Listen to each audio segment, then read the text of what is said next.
Treasure Island. My dad owned a place by the sea. It was calm there. One day, a tall, strong old man arrived. He had a rough face, a dirty blue coat, and carried a big old box. He liked our place and decided to stay, calling himself the captain. He paid for a bed and food. The captain watched the sea and ships, mostly staying quiet. One day, he gave me money and warned about a sailor with one leg, a man he feared. I looked but never found him. During a cold winter, my dad fell ill, and we worked hard. One morning, a man with a white face and 3 fingers on one hand came in, asking for someone named Bill. Turned out, he was waiting for the captain, whom he called Bill. They spoke, and it got heated. Then the man, called Black Dog, left in a rush. The captain fell ill too. A doctor came, but the captain, who wasn't really named Bill, was worried about Black Dog and some others after his box. He got worse and mentioned Flint's men before my dad passed away. A week later, the captain sat outside, and I saw another man in a long black coat walking slowly down the road. A man in a long black coat arrived and asked for directions. He seemed blind, but he was strong. He made me take him to the captain. When they met, the man gave the captain a black paper and left. The captain read it, saying danger was coming at 10 o'clock. He tried to get up, but he was too sick. We went for help, but no one in the village would assist. We had to get money from the captain's box. Inside, there were old clothes and money. While taking the money, we heard noises outside. Worried, I suggested taking it all, but my mom disagreed. We heard pirates outside and decided to leave quietly. I took an envelope from the box. As we left, pirates arrived, broke in, and found a map named Flint's. The pirates accused me of having Flint's map, but when they couldn't find it, they left. I showed an envelope with possibly the map inside to a man from the village. He suggested taking it to Mr. Trelawney. At Mr. Trelawney's house, Dr. Livesey and I arrived. They discussed Captain Flint, a feared pirate who was now dead. They wondered if the map could lead to Flint's treasure. The doctor carefully opened the map, revealing it was an island map with "Treasure Here" written on it. Excited, Mr. Trelawney planned to buy a ship and find the treasure with us. He left for Bristol to buy the ship, and weeks later, Dr. Livesey received a letter from Bristol. Dear Livesey, the ship Hispaniola is ready. I've found a cook named Long John Silver who'll help find sailors. He has one leg. Please send Jim Hawkins to Bristol. Trelawney. Excited, I left for Bristol. Trelawney met me and said we'd sail the next day. He gave me a letter for Long John Silver. At the Spyglass Inn, I found Silver. As I gave him the letter, someone recognized as Black Dog dashed out. I yelled to stop him, but Black Dog got away. Silver and the others tried but failed to catch him. They didn't know he was a pirate. Silver took me to Trelawney and Livesey, telling them about Black Dog. Trelawney decided to gather the crew for the ship that afternoon. We met Captain Smollett on the Hispaniola. Trelawney was upset with the captain, who didn't like the sailors. Smollett was unhappy because he didn't know where we were headed, but the sailors believed we were hunting for treasure. Captain Smollett wasn't comfortable with the sailors. The doctor suggested keeping all the guns in their room and having Trelawney's men nearby, away from the other sailors. They were worried about the map being seen. Trelawney agreed but thought the sailors were good men, except for the captain.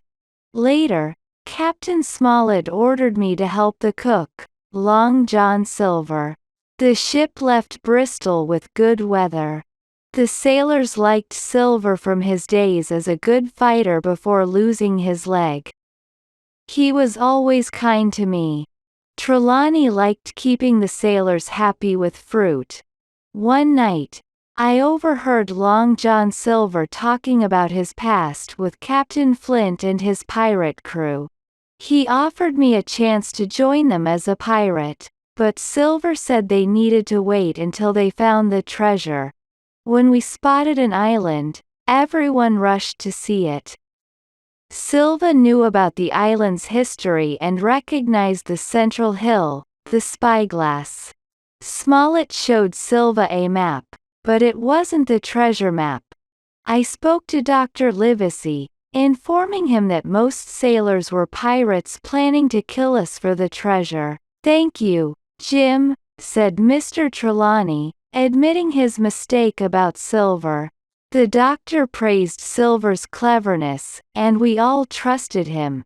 The next morning, we reached the island. I remembered Billy Bones's map but couldn't see the house. Captain Smollett allowed the men to go ashore in the afternoon. Mr. Trelawney briefed his men about Silver and armed them. He then told the pirates to go to the island for the day.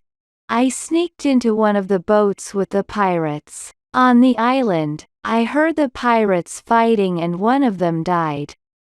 Realizing their cruelty, I fled, worried they'd harm me too. As I climbed a hill, I encountered a stranger named Ben, abandoned by the pirates 3 years ago.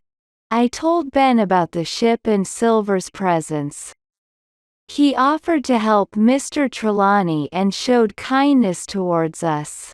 Ben offered his boat to help me return to the ship later. Dr. Livesey and Hunter took a boat to the island and found a sturdy house, deciding it was a good shelter. Hearing a scuffle, they feared for my safety but returned to the ship, planning to move supplies. They quietly transferred food into the house. However, when they left the ship with more supplies, they were spotted by the pirates on the Hispaniola, prompting a chase. They abandoned the boat, losing most of the supplies in the sea. We reached the house and managed to scare off some pirates. Sadly, Redruth got shot by a pirate. Now, with food for only 5 days and facing 15 pirates, we were in trouble. Then, Jim arrived, making us 6. He'd met Ben and promised to return the next day. I looked at the Hispaniola and saw the pirates in control. The pirates on the beach made a lot of noise, drinking and talking.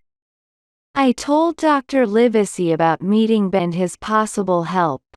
The next morning, Long John Silver arrived, claiming one of our men was dead by their hand. We denied it, reducing their number to 14. Silver demanded the map, threatening a fight. Captain Smollett refused, and a battle ensued. After several skirmishes and losses, the crew dwindled to 5. Dr. Livesey met Ben. Feeling restless, I found Ben's boat and waited for the night. As darkness fell, I quietly approached the Hispaniola and managed to set it adrift while 2 pirates fought on board. The pirates on the beach didn't notice as the ship moved away. I dozed off in Ben's boat, waking up near the Hispaniola the next morning. Climbing aboard, I found 2 pirates. One was dead, and the other, Hans, was badly injured. I tended to him, took down the pirate flag, and set sail for the North Inlet with Hans' help. After successfully sailing the ship to the North Inlet, I encountered Hans, who attempted to hit me. In a struggle, I managed and he fell into the sea. I returned to the house, finding Long John Silver and 6 remaining pirates there. They questioned my intentions, with Silver attempting to sway me to his side against the other angry pirates. The situation was tense as they debated my fate. After a series of confrontations and twists, the pirates, including Long John Silver, Jim, and the others, end up on the island searching for the treasure.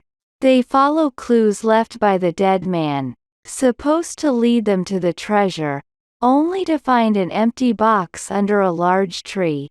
Dr. Livesey and Ben appear, revealing that Ben had found the treasure long ago and moved it elsewhere. With a plan in place, they disable the pirates' means of escape, return to the Hispaniola, and manage to load the treasure onto the ship. They leave some supplies for the remaining pirates and sail away, heading back to civilization with their treasure.